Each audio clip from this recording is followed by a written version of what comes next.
Wesh les gars, j'espère que vous allez bien, moi ça va très bien. Donc aujourd'hui on se retrouve pour une nouvelle review sur One Punch Man, donc l'épisode 6, donc c'est parti.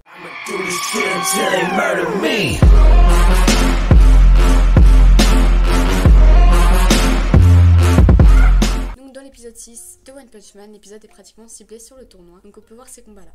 Donc Suryo gagne contre Eclaromax, Viper gagne contre Benpatsu, Volten gagne contre on ne sait pas qui, Gatling contre Amkishi, Buffy contre Logic, Shoz contre Mentai, Grimace contre Jackman et Saitama, donc Sharanko on va dire, gagne contre Bazookan.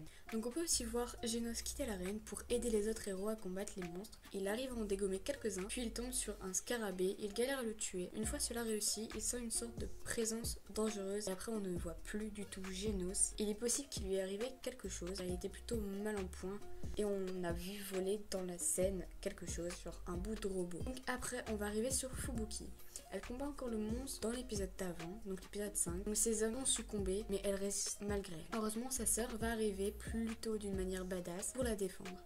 Fubuki adresse à sa sœur qu'elle pouvait y arriver à la combattre et qu'elle n'avait pas perdu ce combat. Pour moi, elle veut pas décevoir sa sœur et elle veut être comme elle. Donc Tatsumaki va donc blesser les hommes de Fubuki qui étaient au service du monstre. Le monstre, ayant peur de la force de Fubuki, préfère fuir. Donc on peut voir plusieurs endroits qui se font attaquer par des monstres, dont un ressemblant à un chat qui recherche un prisonnier étant leur boss. Quelqu'un de sûrement balèze, vous voyez. Donc dans la fin de l'épisode, on voit un combat entre Viper et Suiryu. Donc Viper et Suiryu, avant de commencer, ils parlent de leurs histoires. Donc pourquoi Viper a voulu être héros et pourquoi Suiryu veut être plus fort. Malgré la détermination de Viper, il mit KO et Suiryu remporte ce combat et dit les plus forts resteront et les faibles tomberont, et on voit l'image de 3 personnages, donc Saitama, Tatsumaki et Garou. Donc à la fin de l'épisode, on voit Saitama sur des toilettes qui dit qu'ils doivent s'amuser là-bas. Donc dans l'ending, on peut retrouver une sorte de décharge avec des monstres, dont un qui dit nos monstres remplissent-ils leur mission. Donc on voit qu'ils ont l'avantage car Genos, Batman et Metal